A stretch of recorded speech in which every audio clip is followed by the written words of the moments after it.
오늘은 제가 책을 한 권 해설해 드릴 건데, 책을 어떤 방식으로 읽고 제가 어떻게 이 콘텐츠를 제 관점으로 이해하는지를 한번 소개해 드릴게요. 아마 여러분들 제 관점대로 책을 읽어보시면 이런 장르가 중요한 건 아닌 것 같아요. 저는 책상에 보면 피터 드러커의 경영 고전 같은 것도 지금 읽고 있고, 제가 대표님들을 대상으로 이렇게 넷플릭스 규칙 없음이라는 책도 몇 달째 해설을 해드리고 있는데, 사실 사람이 한 분야에 꽂혀 있으면요, 이 백년의 고독이라는 고전 문학 같은 걸 읽더라도 제가 보고 싶은 것들만 눈에 들어오기 마련이에요. 오늘 주제는 바로 내가 한 분야에 꽂혀 있을 때 우리가 책을 어떻게 읽고 이해하고 또 내 것으로 만들 수 있을지, 이것에 대해서 좀 얘기를 드릴 거예요. 제가 오늘 여러분들한테 1시간 동안 소개해드릴 문장도 딱 4문장입니다. 이 4문장이 제가 장담하건대 여러분들이 한 번도 이 화두에 대해서 생각해보지 않으셨다면 반드시 오늘 제 수업을 들으시고 이건 메모하시면서 이 질문들에 대해서 대답을 스스로에게 좀 해보셨으면 좋겠어요. 제가 요새 굉장히 많이 느끼는 부분이기도 하니까요. 한번 시작해 보겠습니다. 줄거리와 무관하게 제가 이 책에서 이제 어떤 문장에 영감을 받았고, 그 영감이 저한테 어떤 방향으로 인사이트를 주었는지 그것에 대해서 좀 설명을 하려고 해요. 저는 저한테 영감을 주는 책이 따로 있다라고 생각하지 않고, 영감을 발견해내는 능력이 훨씬 더 중요하다고 생각하거든요. 자, 그러면은 한번 시작해 볼게요. 일단 첫 번째로 제가 이 책에서 굉장히 인상 깊었던 문장 하나를 소개시켜 드릴게요. 한번 읽어보겠습니다. 정말 처음 한 장 넘기자마자 나오는 문장인데요. 세상이 생긴 채 얼마 되지 않아 많은 것들이 아직 이름을 지니고 있지 않았기 때문에 그것들을 지칭하려면 일일이 손가락으로 가리켜야만 했다. 이 문장을 여러분들에게 소개시켜 드리고 싶어요. 어떠세요? 저 같은 경우에는 매사 이제 머릿속에 모든 생각들이 이제 일과 관련되어 있고, 이제 저한테 멘토링을 받는 분들한테 어떻게 하면은 제가 가지고 있는 지식이나 노하우 같은 거를 쉽게 알려줄 수 있을까에 꽂혀 있잖아요. 그걸로 저는 먹고 사는 사람이니까요. 제가 요새 직장 생활 하시는 분들이랑 대화를 나눠보면 이런 부분들이 되게 많더라고요. 영지님, 저는 마케터인데 마케팅을 너무 못해요. 영지님, 저는 디자이너인데 기획자랑 소통이 너무 어려워요. 영지님, 저는 기획자인데 기획이 너무 어려워요. 이렇게 얘기를 되게 많이 하시는데요. 실제로 그분들과 얘기를 조금만 더 이어가 보면 문제의 본질이 실무 능력이 아니라 커뮤니케이션 스킬에 있다라는 걸 진짜 어렵지 않게 확인할 수 있었어요. 그리고 저랑 이제 대화를 나눠보면 대부분 그 사람들이 실제로 내가 부족했던 건 실무 능력이 아니라 사람들한테 정보를 끌어내는 커뮤니케이션 스킬이 부족했던 것이구나를 자각하거든요. 제가 이 문장을 통해서 여러분들한테 알려주고 싶은 거는 커뮤니케이션의 본질적인 방법에 대해서 제가 이 문장을 보고 정말 많이 깨달음을 얻었어요. 제 수업을 들어보신 분들은 아실 텐데요. 인간의 뇌가 커뮤니케이션을 흡수하는 방식이 두 가지가 있습니다. 하나는 직관적으로 우리가 소통하는 방식이 있고요. 하나는 논리적으로 우리가 이해하는 방식이 있어요. 우리가 직관적으로 이해하는 방식이라는 건 이런 거예요. 쉽게 얘기하면요. 지금 이제 저한테 보여지는 이 6분의 얼굴은 이미 너무나 잘 알고 있는 반가운 얼굴들이에요. 그래서 제가 이제 길 가다가 여기 계신 분들을 마주치면요, 정말 너무 반갑게 인사를 나눌 것 같아요. 이게 바로 직관의 영역에서 사람을 받아들이는 거죠.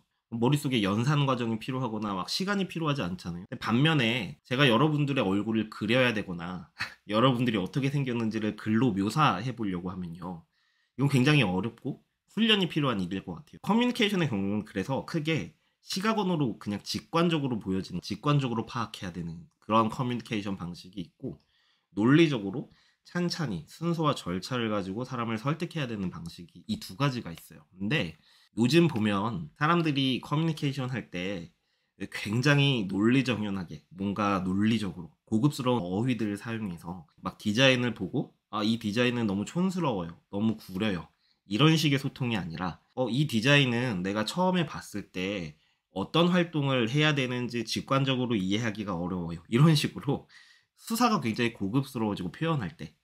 그것 때문에 왠지 논리적으로 얘기하는 것 같다는 착시 이런 것들이 생기거든요.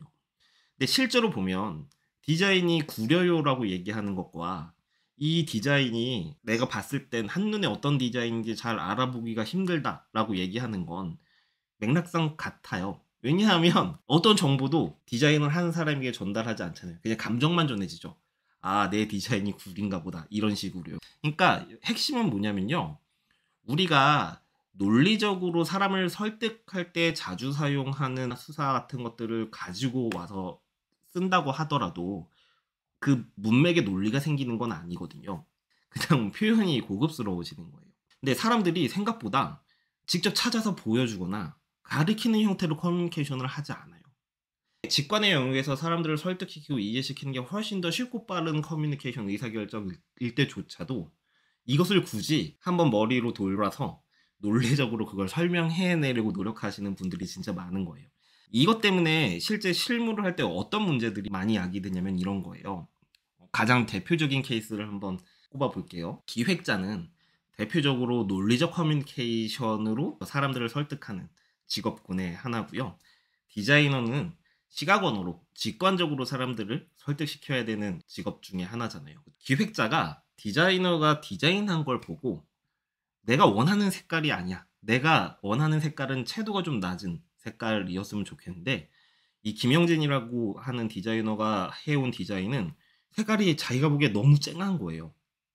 자, 그러면 우리는 커뮤니케이션 할 수 있는 게 여러 가지 방법이 있죠. 직관으로 소통할 수도 있고 논리적으로 소통할 수도 있는 거잖아요. 선택지가 두 개인데 사람들은 머릿속에 논리로 소통하는 것밖에 없어요. 선택지가. 이걸 제가 소개해드린 문장처럼 세상이 생긴 지 얼마 되지 않아 많은 것들이 아직 이름을 지니고 있지 않았기 때문에 그것들을 지칭하려면 일일이 손가락으로 가리켜야만 했다. 이게 커뮤니케이션의 본질이거든요.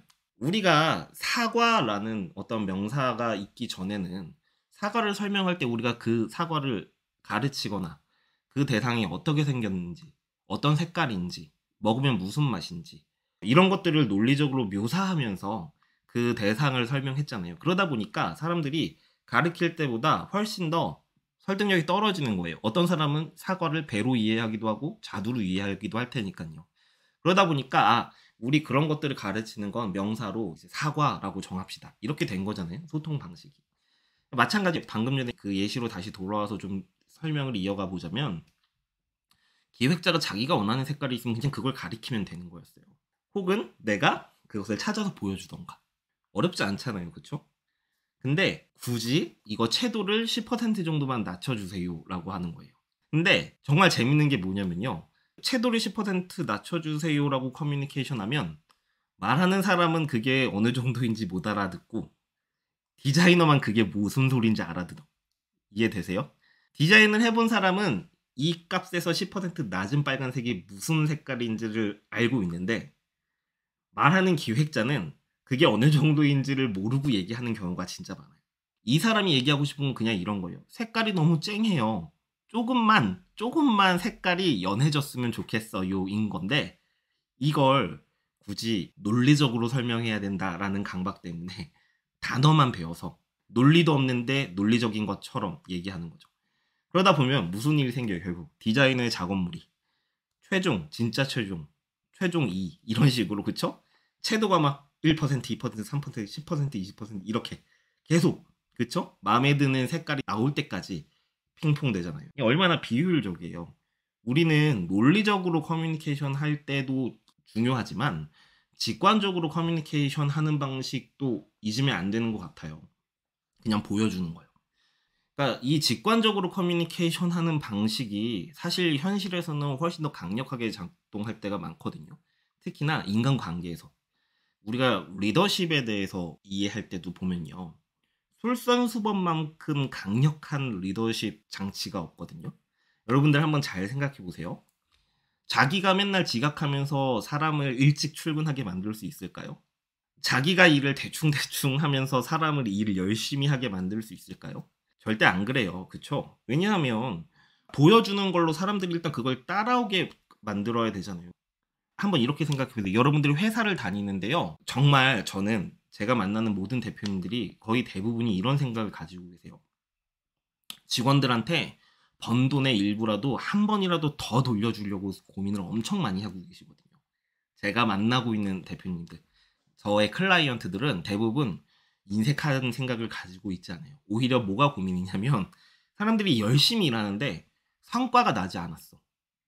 그래서 돌려줄 파이가 없는 거야. 근데도 돌려주고 싶어 해. 근데 대표님들의 이런 생각들을 직원들이 잘 몰라요. 결국 진심은 통한다고 이런 고민들을 필사적으로 이어가다 보면 결국은 직원들이 그 마음을 알고 어떻게든 성과를 내려고 노력하게 되고, 그래서 그들이 만들어낸 성과 때문에 그들이 결국 가져갈 파이가 커지거든요. 매출이 나니까. 근데 한번 여러분들 이렇게 생각해 보세요. 대표님이 돈을 많이 벌고 싶은 게 그냥 단지 개인의 주머니 사정을 채우기, 더 좋게 만들기 위해서 여러분들을 뽑고 여러분들한테 일을 시키고 있다라고 한번 생각을 해보세요. 회사에 다니는 직원들은 얼굴이 가면 갈수록 헬쑥해지고 해골화되어 가는데, 대표님은 점점 기름지고 옷들이 전부 다 명품들로 그쵸 바뀌고, 차가 아마 벤틀리야. 갑자기 어떨 것 같으세요? 그러니까 직관적으로 커뮤니케이션 하는 것, 실제로 보여주면서 증명하는 커뮤니케이션 방식이 실제로는 논리적으로 설득하는 것보다 일상에 사용되는 언어 중에서는 더 강력하게 사람들에게 원하는 말을 전달한다는 측면에서 다시 한번 이 문장을 제가 여러분들한테 읽어드릴 게 정말 중요한 것 같아요. 세상에 생긴 채 얼마 되지 않았을 때는 많은 것들이 아직 이름을 지니고 있지 않았기 때문에 그것들을 지칭하려면 일일이 손가락으로 가리켜야만 했대요. 그러니까 우리는 이렇게 보여주는 형태의 커뮤니케이션 기술을 훨씬 더 강화할 필요가 있어요. 여기서 잠깐 빠르게 저희 서비스 소개 좀 할게요. 저는 기록과 회고에 진짜 진심인 사람입니다. 그래서 이번에 만년필 전용 필사노트를 출시했어요. 미도리, 토모에 리버, 신사노트랑 비교해도 전혀 꼴리지 않습니다. 왜냐하면 아마도 국내에서 가장 비싸고 좋은 종이로 만들었기 때문이에요. 이 종이를 찾으려고 700여 종을 테스트했고 유럽에서 결국 적합한 종이를 찾았습니다. 제조사 사장님이 이렇게 만들면 안 팔린다고 할 정도였는데 그냥 만들었어요. 품질에는 정말 자신 있으니까 믿고 구매하셔도 좋습니다. 상세 설명이 있는 상세 페이지 링크 설명란에 넣어둘 테니까 많이들 구경 오셨으면 좋겠어요. 그리고 제가 운영하고 있는 필사클럽이 있는데요. 오늘 영상에서 소개한 방식으로 함께 책 읽고 토론하는 온라인 모임입니다. 정말 저렴한 가격으로 운영하고 있으니까 관심 있으신 분들 설명란에 링크 참고 부탁드릴게요. 그러면 이어서 강의 진행하겠습니다. 저의 영업 기밀일 수도 있는데요. 회사들을 처음에 수업을 하면은 이제 정규 코스 총 4번의 수업을 하는데, 이 4번의 수업 이외에 미니 워크숍을 먼저 하거든요. 워크숍을 하면 사람들에게 돌아가면서 공통적인 질문들을 전부 다 해요. 그리고 대답을 들어요. 그럼 제가 그 사람들이 말로 하는 거엔 관심이 없어요. 그 사람들이 말할 때 표정, 제스처, 이런 것들을 진짜 엄청 관찰해요. 그리고 또 그 다음에 관찰하는 게 뭔지 아세요? 그 발언자, 지금 이 사람이 순서가 끝났을 때, 자기 차례의 순서가 끝났을 때 어떻게 하는지, 또 그 사람이 얘기할 때 주변 사람들이 그 사람 얘기를 어떻게 듣는지, 이거 전부 다 표정이나 행동에서 전부 다 나타나거든요. 여러분들 한번 이렇게 생각해 보세요. 계속 노트북 앞에서 자기 작업하다가 자기 차례가 돌아왔을 때 자기 얘기 끝하고 다시 자기 일하는 사람이랑, 모니터를 아예 다른 사람이 얘기하자마자 덮는 사람이 있어요. 그냥 듣다 보니까 내가 이 얘기를 알아야겠거든. 그래서 그 사람이 무슨 얘기를 하는지 이렇게 어느새 보면 이렇게 팔짱을 끼고 듣고 있어요, 가만히. 그리고 자기 차례가 들어왔을 때도 얘기를 바로 안 해. 왜냐하면 앞에서 해주신 분들의 얘기들이 종합되면서 내가 똑같은 질문이지만 생각이 많아지거든요. 이게 경청하는 사람들이 가지는 제스처, 그러니까 비언어적인 신호예요. 말로만 저 잘 듣고 있어요, 이런 얘기를 믿지 않아요. 진짜 잘 듣는 사람은 눈으로 보여주거든요. 내가 말로 잘 듣고 있다라고 얘기하지 않아도 다른 사람들의 얘기를 듣고 있는 게 눈에 보여요. 여러분들 모두 다 그런 것들 캐치할 수 있잖아요. 그러니까 우리는 말로 팀장님 무슨 얘기인지 이해하고 있습니다 라고 얘기는 하지만 이해를 하고 있지 못했을 때 어색한 표정을 누구나 다 감지한단 말이에요. 그 어색함, 표정, 공기 이런 거 우리 다 알잖아요. 이 사람이 나를 적어도 좋아한다. 이 사람이 나를 정말 싫어한다. 이런 거 전부 다 감지할 수 있죠. 그렇기 때문에 우리가 정말 중요하게 생각해야 되는 커뮤니케이션은 논리적으로 설명하는 것 당연히 중요하죠. 근데 직관적으로 커뮤니케이션 하는 방식도 우리가 연습을 하고 또 충분히 훈련을 해줄 수 있어야 돼요. 경청을 잘하는 사람들은 기본적으로 어떤 특징을 가지고 있냐면 그 사람의 얘기를 말로 호응해 주는 걸 넘어서요. 온몸으로 피드백해 주는 거예요. 내가 당신의 얘기를 정말 주의 깊게 잘 들어주고 있습니다. 그리고 그 사람 얘기가 끝나고 나면 거기에 이어서 바로 후속 질문을 할 수 있거나 아니면은 뭔가 호응을 해주거나 이런 식으로 앞에 있는 사람의 대화가 끊기지 않게 계속 이어주게 만드는 게 경청의 기술이에요. 내가 가만히 듣고만 있는다고 앞에 사람이 신나가지고 그냥 계속 말하나요? 안 그래요. 이 듣는 사람이 냉소적이고 내 얘기를 잘 듣는 거야, 마는 거야, 듣는 둥 마는 둥 하면요. 앞에서 얘기하는 사람도 얘기를 더 하고 싶어지지 않아. 다시 한번 읽어드릴게요. 세상이 생긴 지 채 얼마 되지 않아. 많은 것들이 아직 이름을 지니고 있지 않았기 때문에 그것들을 지칭하려면 일일이 손가락으로 가리켜야만 했다. 좀 다르게 느껴지세요? 저는 책을 읽을 때 이렇게 읽어요. 그냥 이 책의 어떤 맥락, 스토리, 개연성 이런 것들만 따지면서 읽는 게 아니라요. 지금 저의 관심사에 맞는 그래서 저의 관심사에 충분한 인사이트를 줄 수 있는 문장들을 따로 이렇게 수집해서 필사를 합니다. 그렇게 매일 필사를 하다 보니까 1년에 한 권씩 이런 독서 다이어리를 써요. 이 다이어리 한 권에 보통 이런 식으로 수집한 문장이 한 48권? 많게는 55권에서 이렇게 문장들을 수집하는데요. 이 다이어리를 한번 다시 읽잖아요. 이 다이어리에는 55권의 책들이 다양한 장르로 구성되어 있다 보니까 정말 그때 지식이 융합되는 경험을 할 수 있어요. 정말로. 정말 제 말이 거짓말이 아니라 저는 빨간머리에는 읽으면서 마케팅 공부를 했어요. 실제로 저는 마케팅 회사에 다닐 때 저희 임직원들한테 마케팅 교육을 했을 때 썼던 교재가 드래곤볼이라는 만화책, 슬램덩크라는 만화책으로 그들을 마케팅 교육을 했고요. 우리 마케팅 공부할 때 교재 뭐로 사용할래? 라고 물어봤을 때 팀원이 그때 당시에 유명했던 웹툰 중에 치즈 인 더 트랩이라는 웹툰이 있었어요. 뭐 드라마로도 나왔는데 우리 그걸로 마케팅 공부해보고 싶어요 라고 얘기해서 그걸로 실제로 마케팅 공부를 했습니다. 그러니까 제가 여기서 여러분들한테 말씀드리고 싶은 포인트가 바로 이 부분인데요.